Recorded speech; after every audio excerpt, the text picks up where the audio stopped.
I don't remember when this exactly happened. I just remember that I was in high school. I'm 26 now. So years ago, my best friend had just recently got back into contact with his biographical dad. Didn't have a good relationship with him, as he left my friend and his mom early on and became a drug addict. But that's not important. What is that my friend started to have a relationship with him again. And my friend invited me and a couple of our other friends to go hang out and spend the night at his dad's. There were four of us in total, including me. My friend's dad was a bit weird, as we decided to walk to a corner store, and he asked us to basically steal a couple of traffic cones in the city for a construction site nearby on our way back. So I didn't really like him, and didn't take a lot of what he said seriously. He didn't seem like a great person still. So when he told us later that day that the second floor of his barn work shed was haunted, I just scoffed.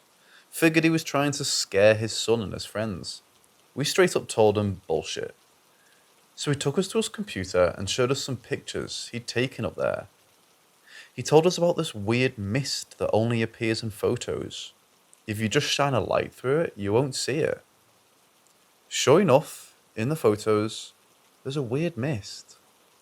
I just think it looks like dust, until he reaches a specific photo. When it pops up, the first thing I see is a skull with faded red eyes. The mist in the photo was forming this skull, clear as day.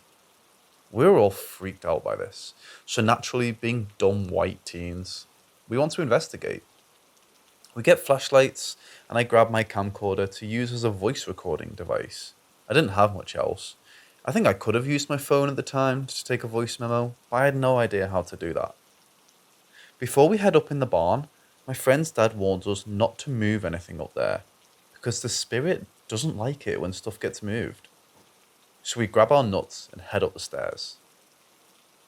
While we're up there, it's basically pitch black since there's no windows, but it was later in the day, so even if there was, it would still be pretty dark. We also all get this extremely uneasy feeling as soon as we reach the top of the stairs. First thing we test is the mist. We shine the flashlights and just see random crap and tools up there. Looks like a hoarder's house, but no mist or dust or anything of the sort. So I pull out my phone and snap a couple of pictures with the flash on. And sure enough, when we look at the pictures, there's a misty fog that can be seen in the pictures, but not with just the flashlight. Nothing was forming in it, it was just random shapes, but it still creeped us out. Next thing I did was hit the record button on my camcorder and started just asking random questions. You know, like the ghost hunters on TV did all the time.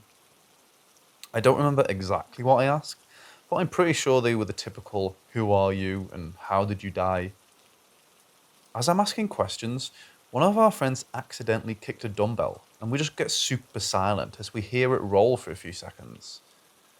As we sat in the dark with no one saying a word, my best friend pipes in really quick, saying maybe we should leave. We all agree and start hurriedly going down the stairs. Our two friends are in front of me. I'm second to last, and my best friend is behind me. As we're going down, my friend behind me starts shouting, "Go, go, go, go, go, go, hurry!" and starts shoving us to go faster. When we got to the bottom, he told us that he felt something big and menacing behind him, and he was terrified to look back. While we were down there, we also went through my camcorder to see if I picked up anything. After one of my questions, you can hear someone clearly say, "Get out," in a calm, deep voice. I've never been to that house again. I really wish I could find that camcorder, because I guarantee that recording is still on it.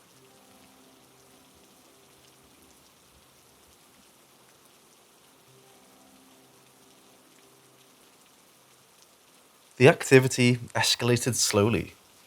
I would be on my couch in my room playing a game, and I would suddenly get goosebumps and feel very cold, like a very cold draft would suddenly rush through my room in the winter. Then there were the noises that started.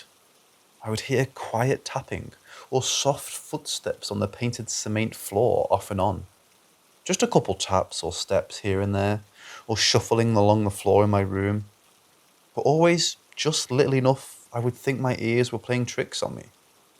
Then, one day something tangible happened. The only bathroom in the duplex was upstairs, and there was a heating vent that opened down to my room, but also straight up to the bathroom.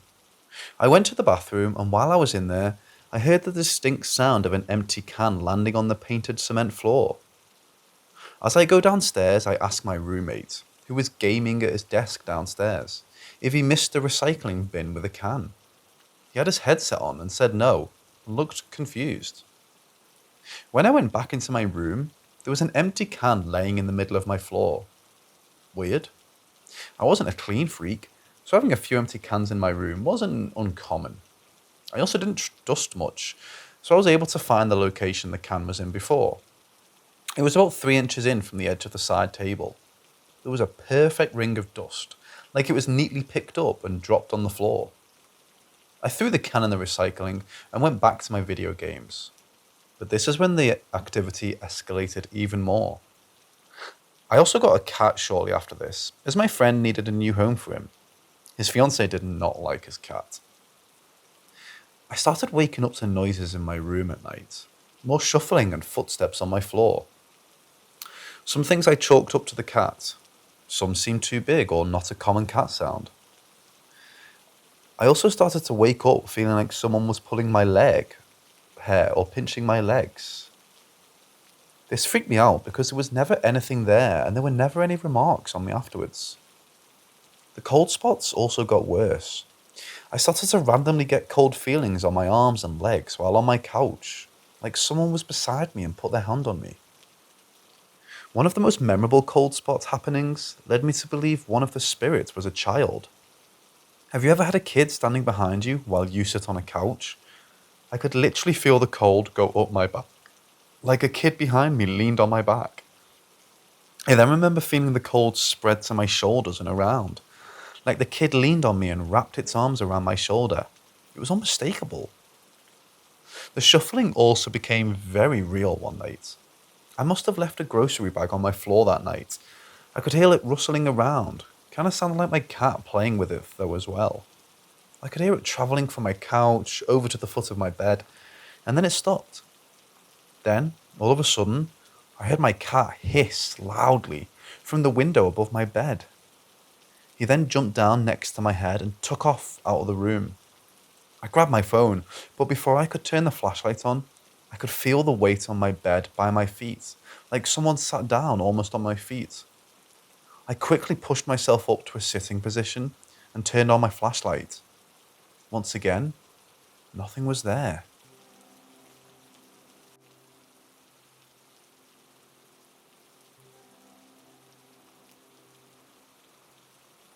Both me and my brother slept in the unfinished basement. Our walls were made from collapsed cardboard boxes and curtains, as we weren't allowed to put up real walls. We always got the creeps in the basement. We had a TV with our N64 and PS, and at night you would feel like you're being watched as we played games, and hear shuffling on the painted cement floor. But you never saw anything more than a quick shadow from the corner of your eye. I had crazy nightmares in this house as well. I would wake up thinking something was trying to kill me. I would have other dreams about real life at school that I believe came true. Deja vu was a common feeling those years. One night though, I stayed up later than usual, laying on my stomach and reading in bed with my lamp on. I remember putting my book down and turning off the lamp. As I rolled over onto my back, I could see two glowing red eyes in the darkness. They were at the foot of my bed and right beside my door. Before I could move or yell, it went through my curtained doorway, leaving it swaying like there had been a gust of wind. The thing didn't run. It almost looked like it levitated or flew. I was frozen in fear in my bed, knowing this thing was somewhere in the darkness between me and my room and the stairs. I must have yelled without realizing it though, as my mom suddenly appeared in my doorway, asking what happened. I'm not sure exactly what it was. One of my ex-girlfriends is First Nations, and she speculated it was caused by some form of bad medicine put on the government housing by a nearby community. But there's really no way of knowing for sure, and I admittedly don't have much knowledge about bad medicine and First Nations practices.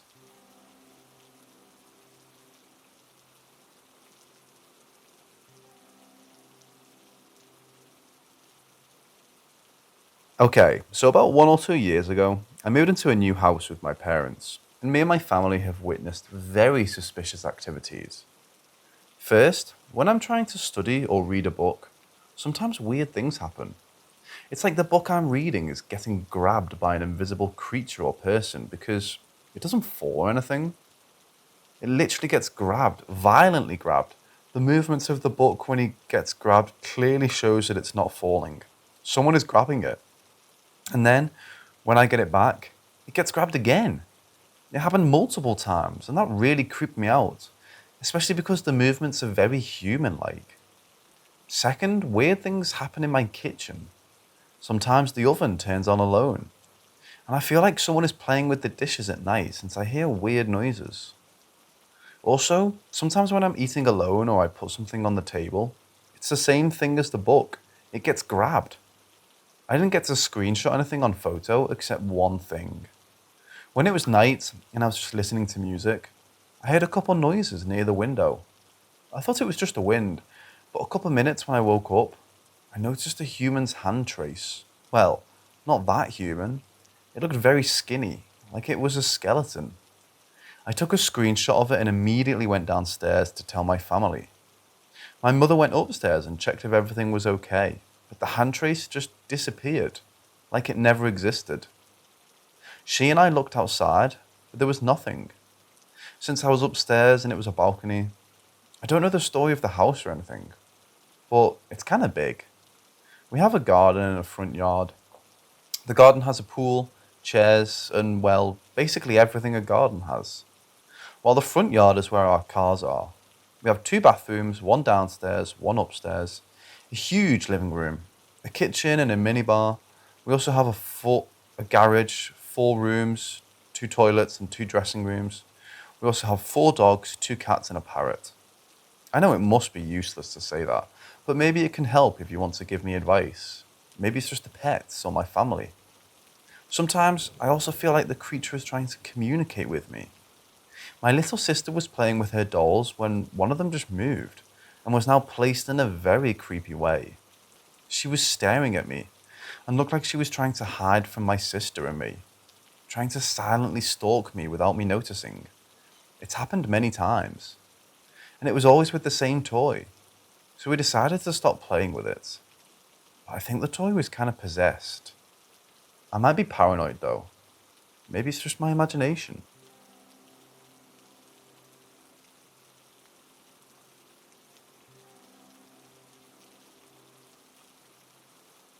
I've been an HVAC service technician in Jacksonville, Florida for almost 19 years. I go to hundreds of different properties each year for work, troubleshooting AC equipment, and I've had more than one unnerving experience over the years. Dark attics of homes from the 1800s, narrow and damp basements, tight and pitch black crawl spaces, the absolute worst, etc. This happened 6 years ago in St. Augustine, Florida, which happens to be the oldest city in the United States, founded in 1565. A wealthy customer of ours purchased a house, you could call it a mansion, and was having it remodeled. The homeowner was a huge history buff and an avid collector of authentic artifacts from the Middle Ages, swords, armor, etc. One room was being custom built to showcase his collection of weapons and armor. It was the most talked about room on the job site. The tradesman called it the night room because there were legit suits of armor in there that were actually worn into battle. One suit of armor was particularly disturbing because the knight died while wearing it, supposedly in a jousting match. It had a very large puncture in the chest. It always kind of creeped me out. Picture a large room with an 8x8 table covered with glass for swords and shields in the center of the room, and cubbies on all 4 walls. Each cubby displayed a suit of armor and had a small LED light on top to light them up. The carpenters did a great job with that room. It legit looked like a museum. Well, after a year of working on this job, It was finally done, and the homeowners were planning on moving in within a few days.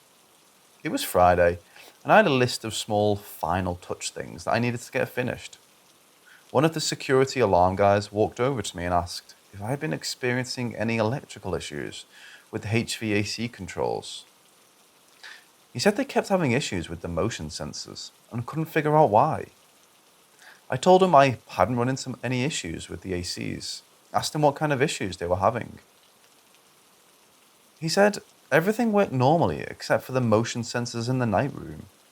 He said the sensors were glitching the last few nights and showing multiple motion triggers throughout the night.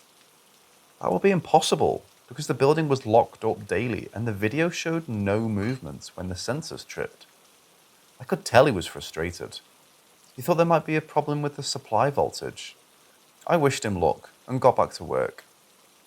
Unfortunately, I didn't get my list completed in time and decided I would just come back early the next morning to finish. The next day was a Saturday, so I'd have the whole site to myself and we'll be able to finish up in peace. So, I drive back to the site the next morning around 6 a.m. and turned onto the long, narrow gravel driveway to the house. This was the first time I'd actually been to this job site without sunlight, and I vividly remember feeling slightly unsettled as I slowly approached the massive construct. I noticed a small blinking reddish coloured light from one of the windows.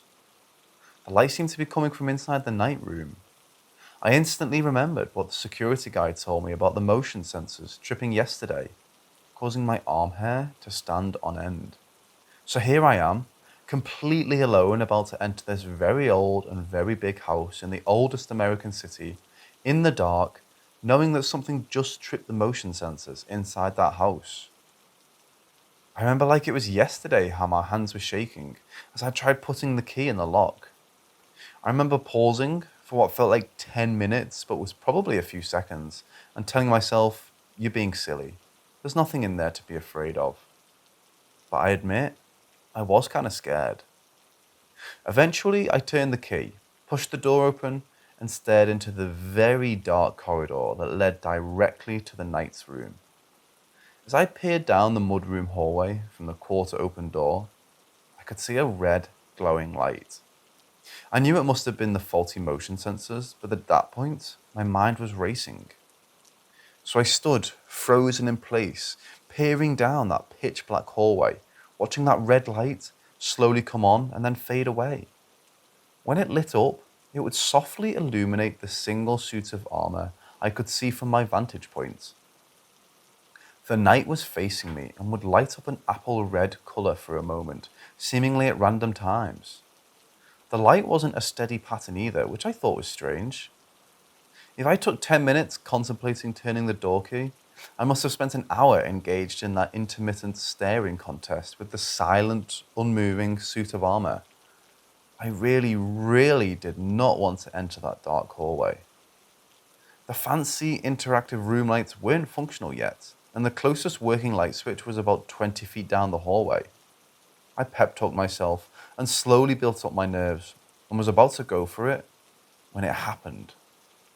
Something clashed deep inside the house. Something inside that house just made a loud noise, which meant something inside the house must have been moving. The sudden noise startled me even more. I froze like a deer in a spotlight.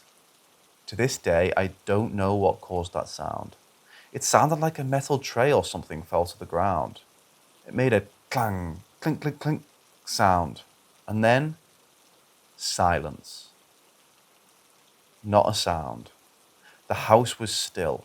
My armored adversary was still watching me, standing me completely motionless at the other end of that long, dark passage. Now, I'm not one who easily gets scared, especially not scared enough to completely stop what I'm doing, and especially if I'm at work. I'll keep it 100 though. The last noise I heard in the house that morning was the sound of me closing and locking the door. I told myself, hey, it's Saturday. I'll just come back on Monday when I'm not alone to finish up. So I got in my truck and left. I never did figure out what that noise was. From what I hear, they ended up disconnecting the motion sensors in the night room because they couldn't stop them from tripping. So weird. I ended up never going back to that house. TLDR, medieval knight sets off motion sensors inside very old, possibly haunted home in the oldest city in America. But I wasn't scared.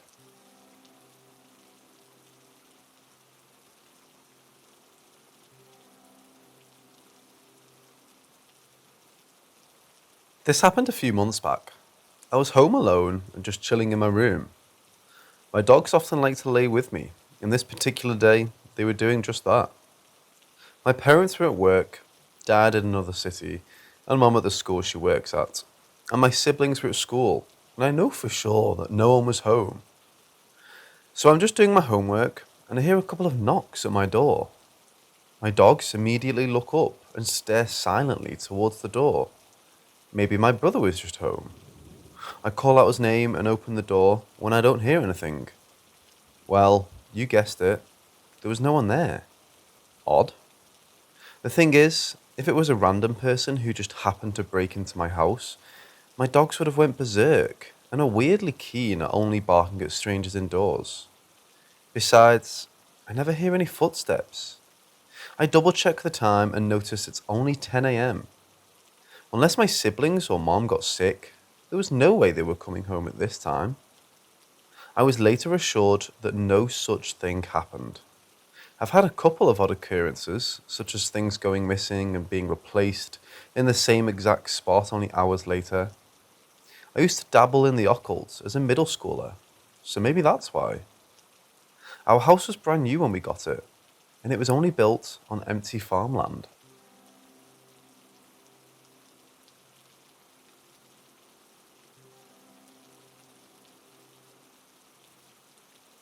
I grew up in the house my grandfather built in western Nebraska with my parents and two sisters.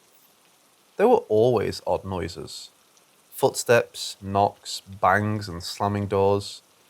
Everyone would be at the table eating dinner together, and we would all hear a door slamming upstairs. Dead of winter, no windows open, and the house had no central heating. We all would just look at each other. My dad would usually make a lame joke to ease the tension. Once, my sister and I were home alone and heard noises coming from the north bedroom upstairs. The room was used for storage, so no one slept there. The noises sounded like water running and a person moving around. It was unusually loud and continued on for quite some time. We were so scared by what we heard that we ran to our grandma's house to wait for mum and dad to get home. When they did, my sister asked if there had ever been a bathroom upstairs. Mom said yes, the north bedroom had been a bathroom years ago. My sister and I just looked at each other. I was around 8 or 9 at the time, and I was so freaked out, I decided to work up my courage and ask my mom if there were ghosts in the house. I really was expecting her to hug me and tell me it was just my imagination, but instead, she just looked at me and said, "They're just family, honey. They won't hurt you." I felt my heart hit the floor. Some of the activity may have been residual, but something used to walk the hallway upstairs where we were sleeping. We always slept with the hall light on. One sister saw it as a clown. I don't remember what the other sister saw, but me being a child of the 60s saw cousin It from the Addams Family. It looked like a grey mist, kinda in the shape of a person. I guess I rationalised it as being something I was familiar with. But it still scared the crap out of me, seeing it float down the hall. All I could do was face the wall and pray that it didn't come into my room.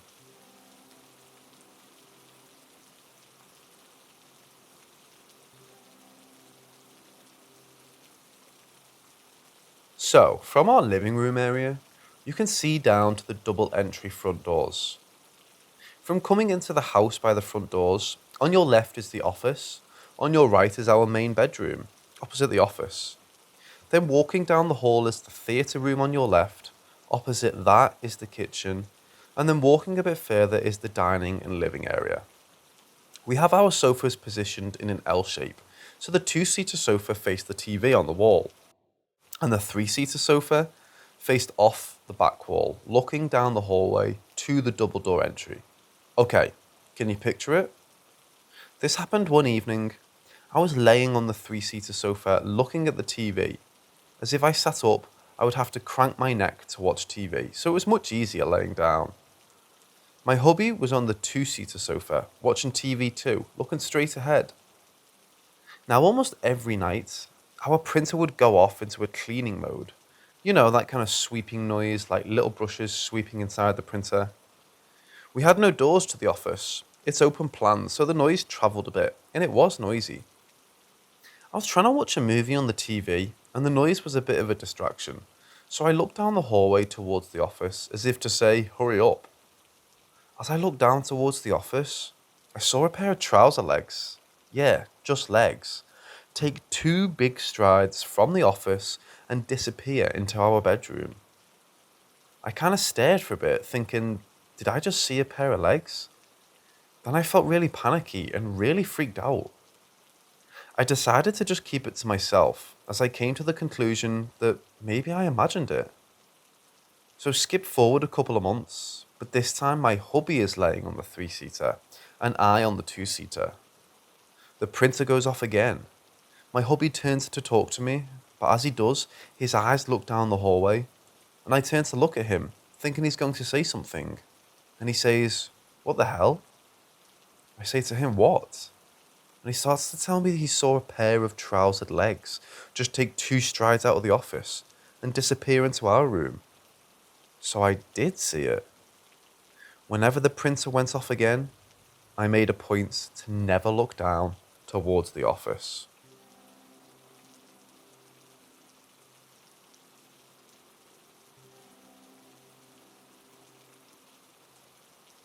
I had ordered 3 black and white prints of tree-lined streets in Paris to put into a triple all-in-one photo frame that I bought from IKEA. My daughter had just recently moved out of a share house closer to the university she was studying in. Her room became our spare room, and I decided to put a single bed in the room with a bedside table plus lamp, etc., and a craft desk there to do some scrapbooking in my spare time. As well as furniture, there was a long IKEA picture ledge on the wall with a couple of photo frames in it.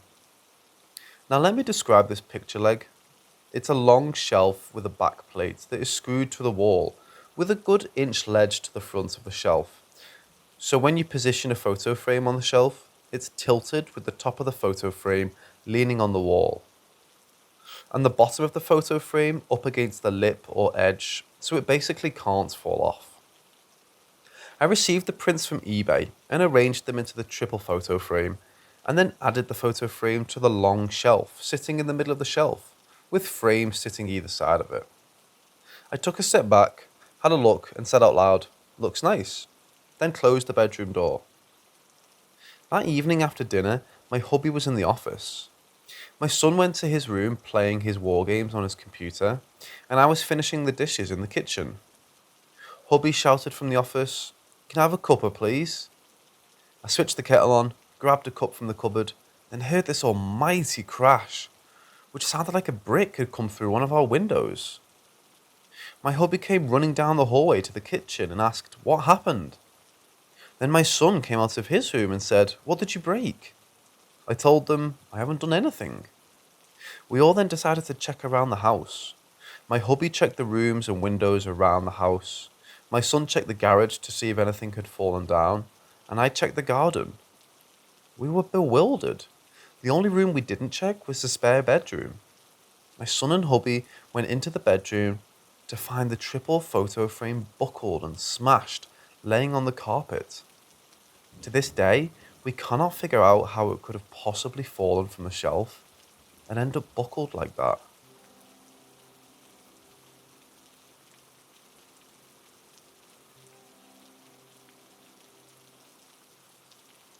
I was always slightly attuned to picking up strange feelings in the air, or knowing when something was a bit off.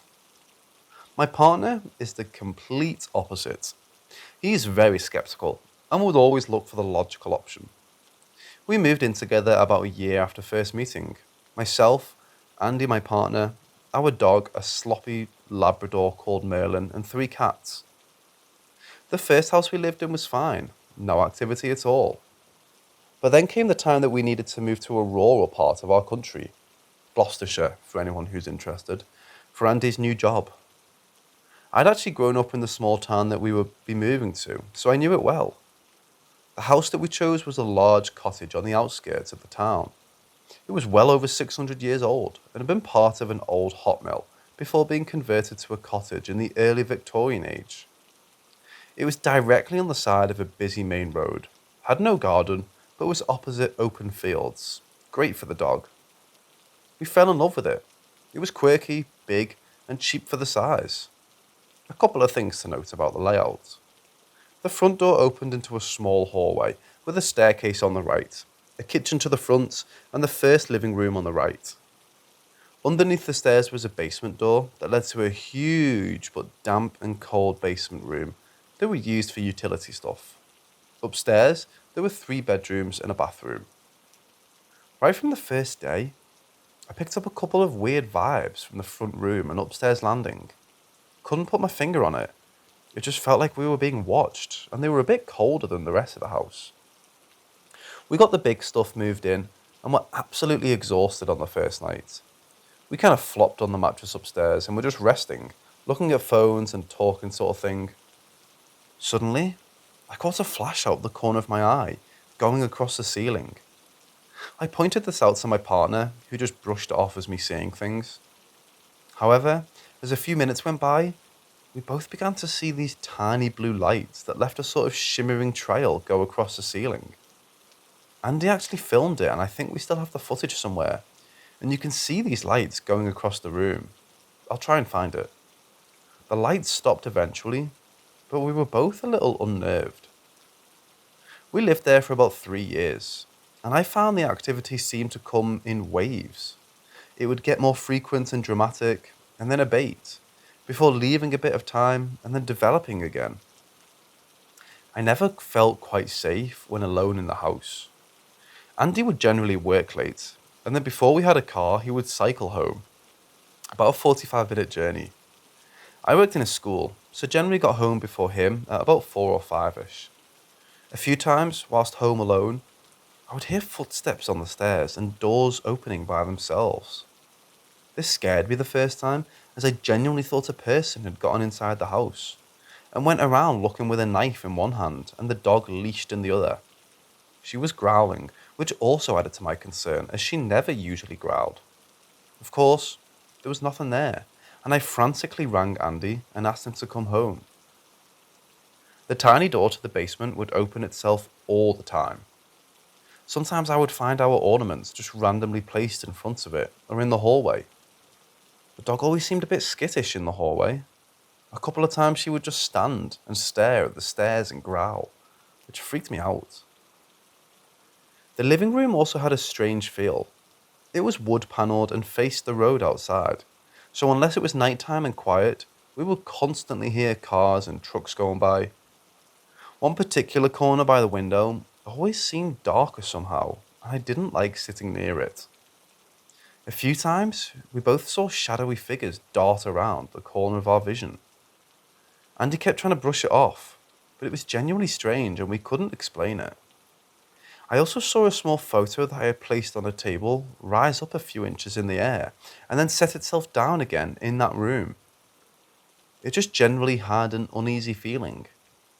My dad picked up an elderly gentleman in that room apparently, a grumpy old bugger who didn't like us there.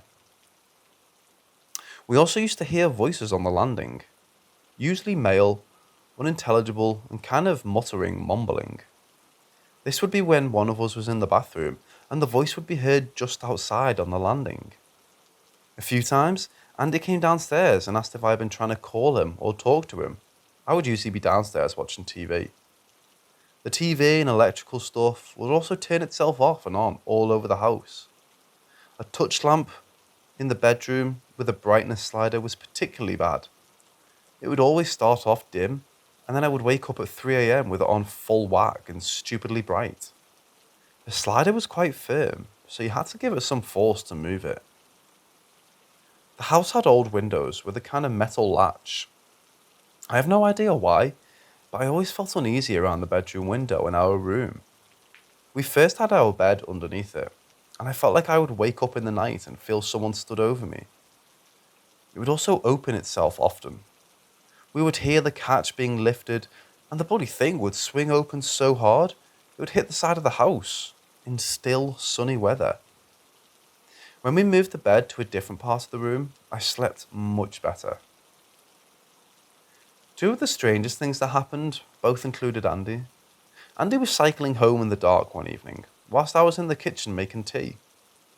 As you cycled up our road, the side of the cottage would be visible, so Andy could see the kitchen lights and one of the windows to an upstairs bedroom, the one we didn't generally use as it was a bit creepy. As he came up to the house, he could see the kitchen light on and me inside it. He could also see that the bedroom light upstairs was on and that the curtains were drawn. As he came closer, he said that the curtains pulled back slightly, and a figure looked around out of the window and waved at him, before pulling the curtains back again. He asked me who I had over when I came in, which confused me as it was just me, and I hadn't been upstairs since coming home. Of course, when he looked, there was no one up there, and the light had been turned off again. Now Andy, who is logical and skeptical of all things paranormal, couldn't explain that. The other really standout thing was pretty scary. We were both chilling in bed one night, cats and dogs with us on the bed. On the back of our bedroom door was a hook, on which I hung a fairly large slate heart with a cute saying printed on it. For some reason, we both looked towards the door at the same time. The heart began to lift itself up slowly in the air, and then it absolutely slammed itself back down so hard that the whole door shook. We were spooked. The dog went bananas and the cat shot off on the bed to hide. We opened the door up to the dark landing, and I have to tell you, it felt really, really cold and really unfriendly, like someone was stood there glaring at us. We spent the night on the sofa downstairs. So many other little things happened. I can't remember them all, but it was a strange house. I looked into the history of it, but couldn't find anything that stood out. No deaths or anything like that. We were glad to move, as the cottage itself was in quite bad disrepair, had a damp problem, and was isolated. On the very last day when we moved out, we were stood in the hallway with Andy's parents who were helping us out. Some kind of alteration had happened between Andy and his mum, and the atmosphere was tense. We were talking, when suddenly there was a huge crash from the front room, like somebody had taken a metal pan and whacked it against the wall. We didn't stay long after that.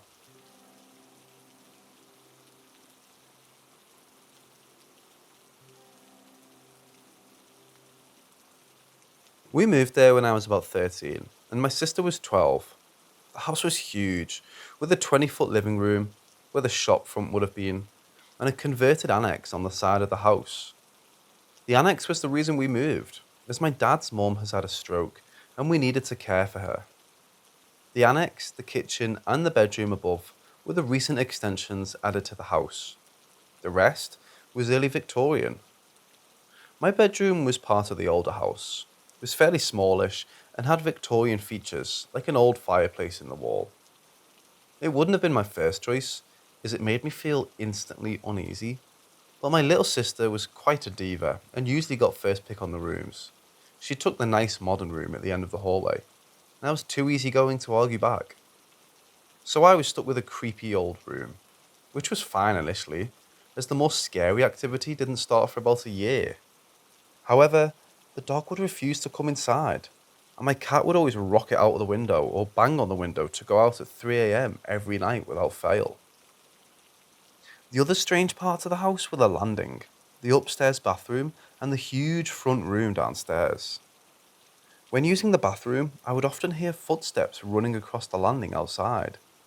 I always blamed my sister, but she would usually be in a room or downstairs. Once, whilst having a bath in there, I distinctly heard the sound of children's laughter from right outside the door and small footsteps running away.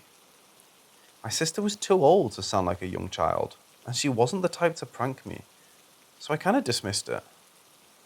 The cats and dog would also often stare up at the stairs and follow something with their eyes.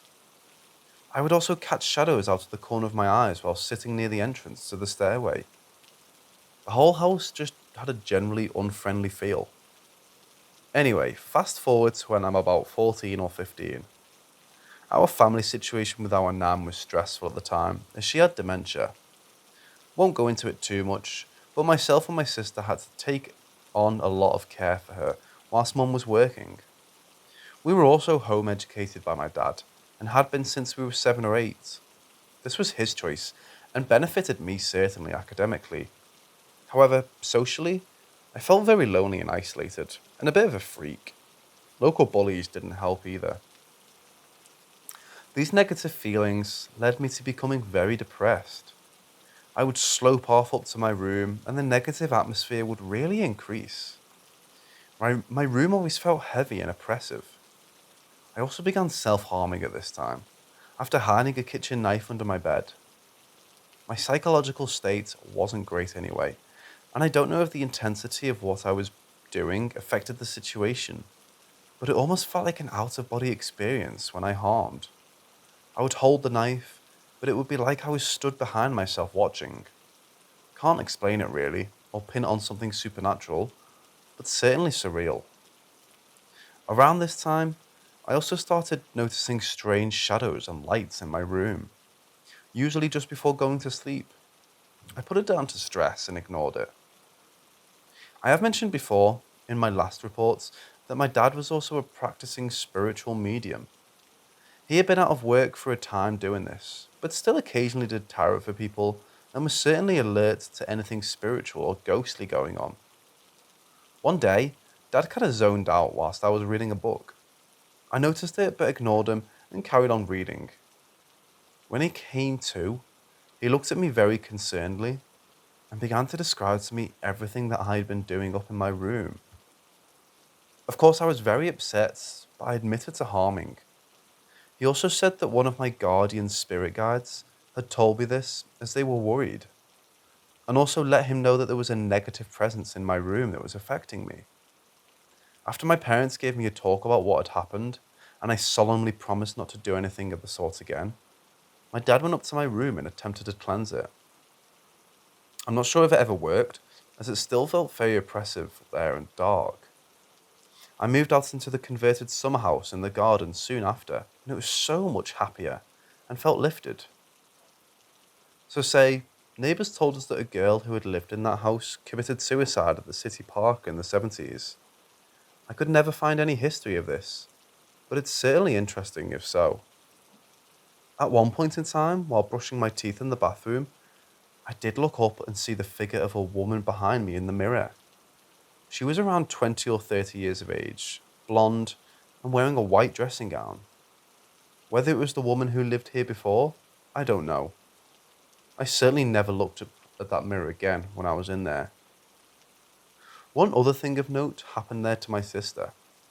She was sitting alone in her room one night when all of a sudden, two sets of windows, her door, and all of the cupboards' doors violently flew open. As well as this, her stereo and TV turned themselves on at full max. My sister is petrified of paranormal things and would not likely make this up. She was terrified to go back inside for a while.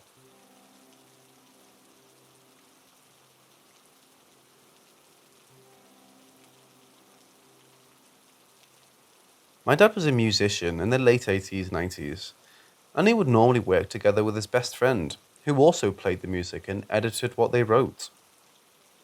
Both having young families at the time, the quiet and solace they both needed to be creative was hard to come by. A solution was found. They would both rent a cottage for a weekend and take their equipment with them in order to write some good songs.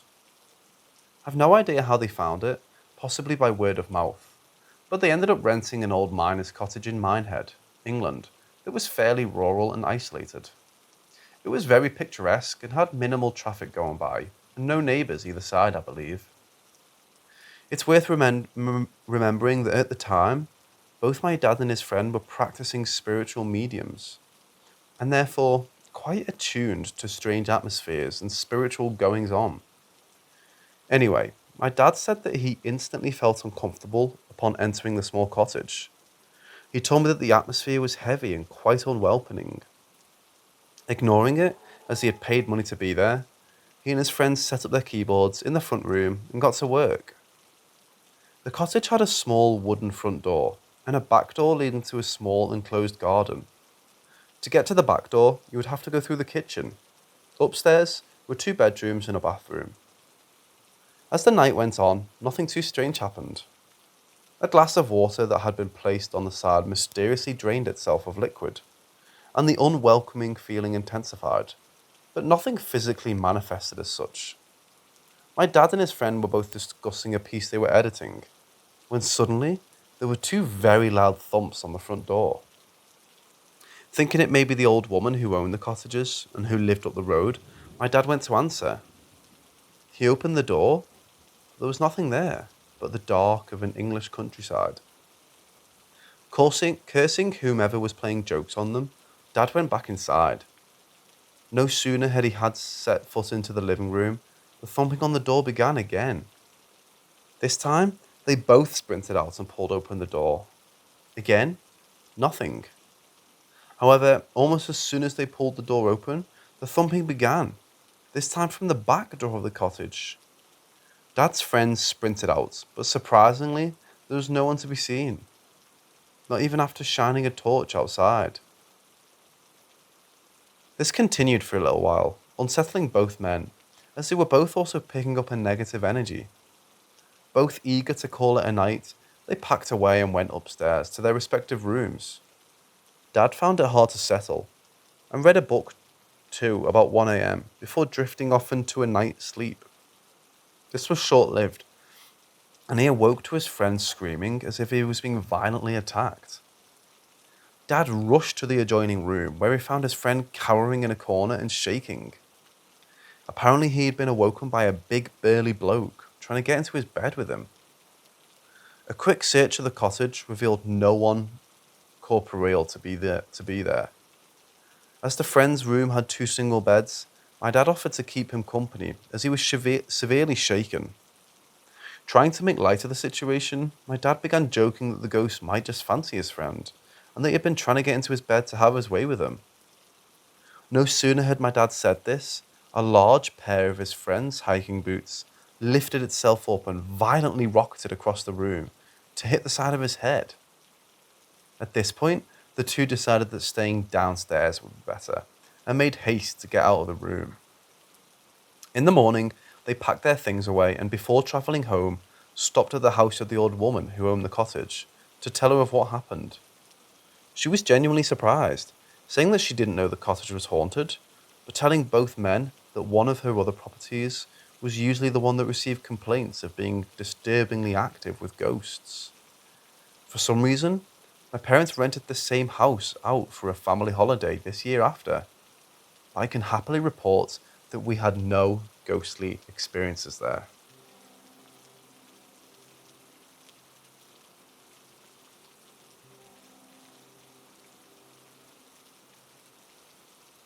We moved from a small, cosy home to a much larger old Victorian terraced house in a busy part of the city.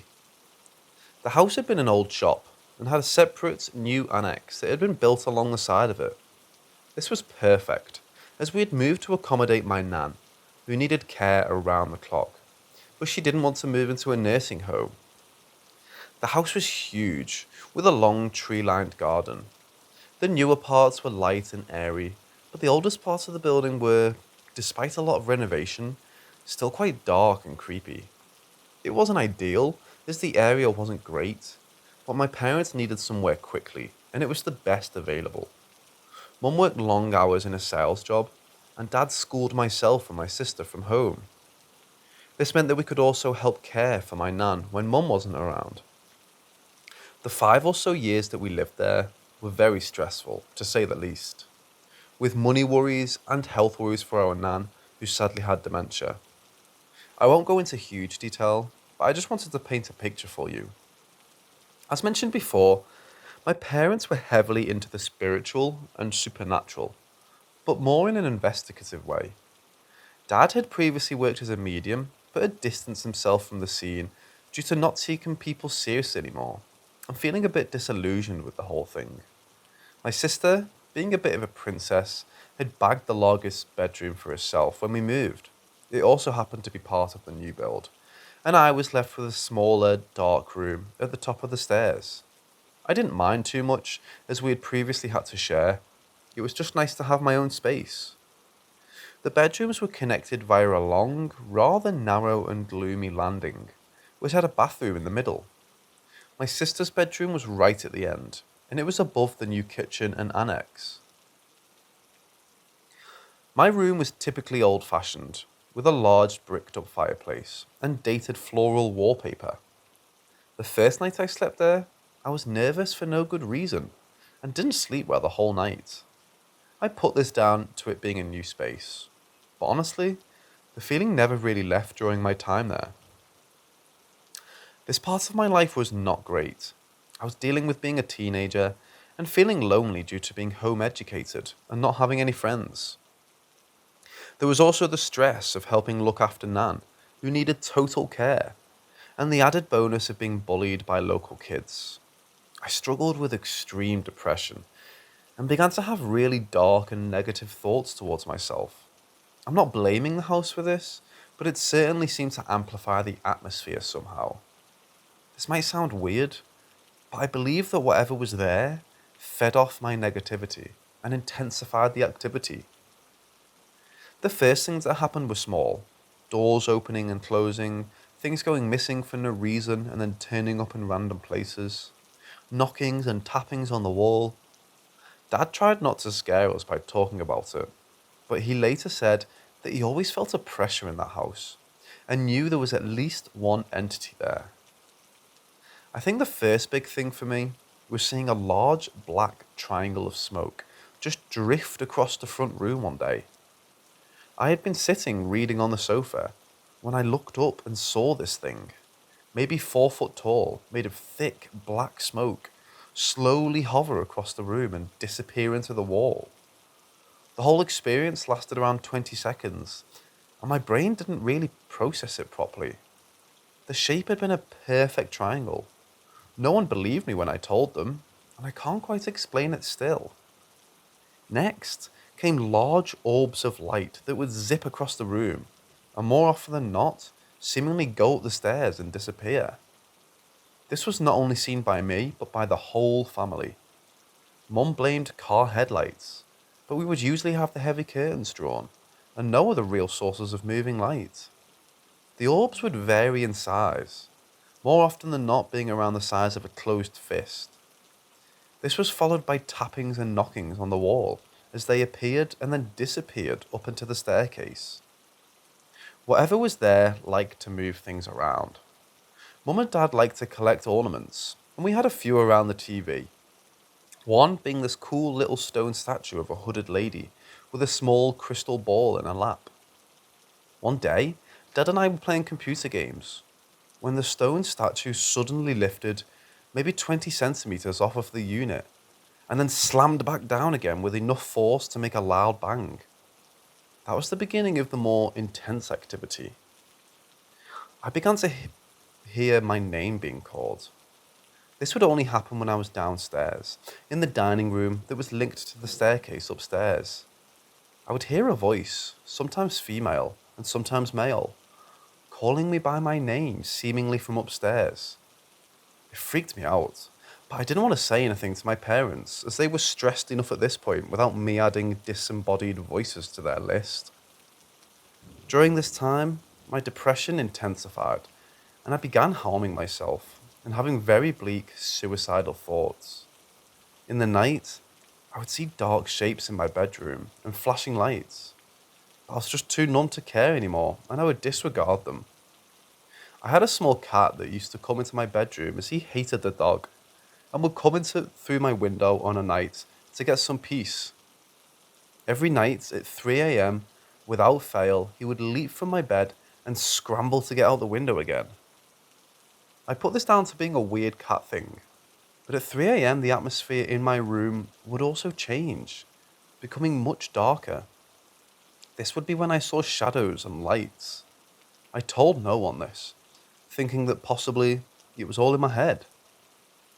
One night, Mum was out working and I was awake, keeping an ear out in case my nan woke up and needed help, as she frequently got confused and asked for a cup of tea late into the night. I suddenly heard a blast of noise, like a loud radio, and then doors slamming, followed by the sound of my sister screaming in terror. She ran into my room, beside herself with fear. Once she had calmed down, she explained that her radio had suddenly turned itself on at full volume, and at the same time, all of her window and doors had fully opened. Indeed, when I went to investigate, her windows were all open, and the radio was blasting static through the speakers.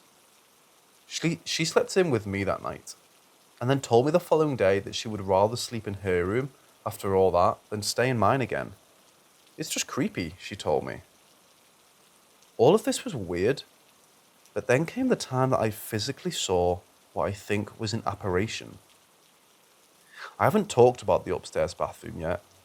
It was seemingly normal, but definitely had the strangest vibe. I didn't even like going in there, as it felt like someone was watching, but it was the nearest bathroom to me, and the only one with a shower, so I used it reluctantly. One day, I was brushing my teeth at the sink, when I looked up and saw, in the mirror behind me, a woman in a white dressing gown. She was around 30, with long blonde hair and dark circles under her eyes. She was stood directly behind me, and was staring at my reflection with a very blank, heavy gaze. I had never seen her before in my life. She looked completely real, but I got such a feeling of wrongness and fear that I just dropped the toothbrush and ran. Of course, no one else had been visiting, and the rest of my family were downstairs. This shook me up so much. I refused to go into that bathroom for a while, and would wash my hair in the kitchen sink instead of showering. I told no one about her, but tried to draw her from memory in my sketchbook. I'm a pretty good artist, but the picture that I drew was technically flawless, and not something that a 14-year-old girl should be able to produce. It scared me so much that I burnt the picture straight after, and tried to forget about it. One day, during the worst bit of my depression, I was reading in the dining room. My dad had laid down for a bit in the sofa in the next room, and I assumed that he was asleep. My parents were also super stressed at this time, and he was probably really tired and run down. After a while, he walked into the dining room and gave me a strange look. Now, bear in mind that he used to work and make a living from being a medium for this next bit. He asked me who had been visiting my room in the night. Confused, I replied that no one had. He went blank for a second, kind of switched off, and then said, No, there's a woman, and you've been seeing stuff in your room.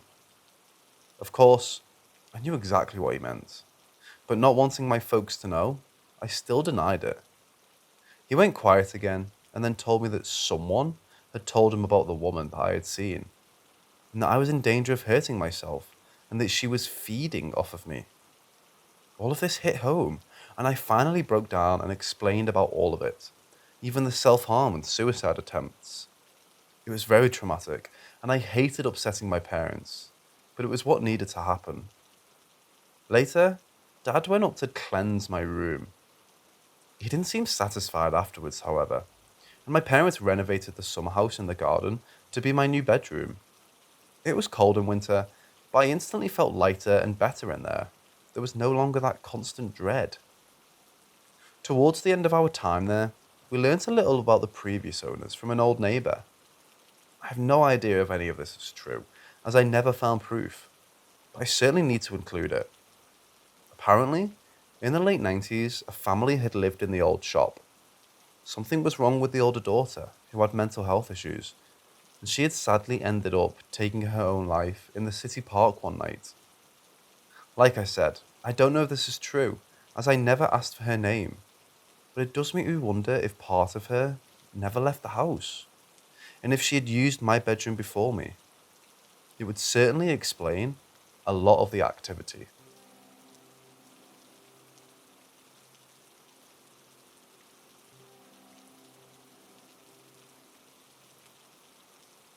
My sister was living in another state, and my parents travelled to her a lot, leaving me alone at home for 7 to 15 days at a stretch. I wasn't able to accompany them due to my work. One day, I invited a Tinder date to my place post-work. It would have been past 10 p.m. when he reached my place. I was talking to him when I realised he was my cousin's classmate. The conversation took a light-hearted turn when we started talking about my cousin and some childhood memories. The conversation was light-hearted and we talked like friends. Then it was past 11:30 when he got up to leave. During this period, we just smoked a cigarette or two and had filtered water. He wanted to use the washroom, and I pointed him to my room, and hence the washroom. Now, as our walls were freshly painted, I was banned from putting posters on the wall, and hence I used the bathroom tile to hang my painting that I made in the rented apartment. It was a rainbow eye. He went to the loo and came back screaming my name, asking, am I part of a cult or black magic group? It was an odd question, as we'd never talked about anything remotely related to such topic. I thought he was just joking, but wanted to scare me, so that I asked him to sleep over. I called out his bluff, but he grew more and more serious. He very sternly asked me to reply to his question, and I told him no, that shit scares me, and I stay away from scary movies. Even so, being part of a cult or something is way out the question. He confessed that the painting that I have hung inside the bathroom is very unsettling, and he wanted me to come clean, as this cannot be someone's imagination. I denied all claims and just wanted him to leave. We walked out the house and I accompanied him to the main gate of the apartment I live in. Before leaving, he asked me again to come clean, and I told him that I was telling the truth. He sighed and told me to take care of myself and remove the painting, because it's a bad mojo to him. He's been part of black magic cults because he can sense supernatural, and due to issues he faced, he quit and would like to stay as far as possible from all this. He told me to remove the painting and destroy it as it gave him bad vibes. I bid him goodbye and went back home. I called up my best friend, who's a night owl just like me, and laughed about the weird ending to a good date. She knew that my house had a history of weird incidences, and it was common to hear utensils or footsteps even when no one was living on the floor above or house next to ours. It's a ground plus 3-story building with 2 houses on each floor, sharing a common wall. After an hour or two of gossiping about random stuff, I started feeling weird and complained to my friend that I wasn't feeling well.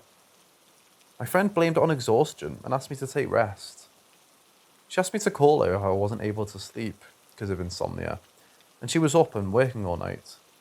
I went to sleep, but in spite of the AC being on, I started sweating and feeling really weird. I called my friend, who blamed it on my overthinking and asked me to remove the painting. I did as she asked. Then he asked me to cover all the mirrors, as they tend to amplify your feelings, and asked to remove CDs I had covered my wardrobe with, as they were reflective too. I did what she asked and went to bed. With all night of tossing and turning, I woke up with a high fever and an urge to puke. I wasn't able to take in water as well. I called up my office and asked for relief. I fiddled with medicines but felt very uneasy. As time passed by, I took a telephonic consultation from the doctor and asked my other friends who lived close by to drop off some medicines for me. While I was sick in bed waiting for the medicine, the Tinder guy called up. He told me about his medical condition, which was strikingly similar to mine. He also asked if I had taken down the painting. I was angry, but I couldn't waste my energy and replied yes. He told me to take him seriously and get my house cleansed, as he definitely felt bad vibes all around the house. He didn't mention the severity to do so, as I was home alone last night, and advised me to stay somewhere else till I got my house cleansed. He wasn't joking, and he was very concerned. I ignored everything and focused on getting better. I had to take 2 medicine shots, injections, the next day, as my fever wasn't going down from 104 degrees, and I was constantly puking out medicines and water. After I got well, I took the painting and hung it again. I felt some kind of relief in doing so. I still feel I shouldn't have taken down in the first place. To this day, it's an unsettling painting for people, and I still feel better whenever I look at it. No one could explain what happened to both of us. I and him were completely fine. Also, we smoked from my pack of cigarettes. I've been smoking from the same pack for the last 3 days. We drank only filtered water from my house that was filled in every bottle. I use that bottle for my office every day. Strange and unexplainable. I'm still friends with the Tinder guy, but till now, even after years have passed, he refuses to enter my house. Also, I thought it was worth mentioning, I don't draw or paint often, and that painting was just my imagination.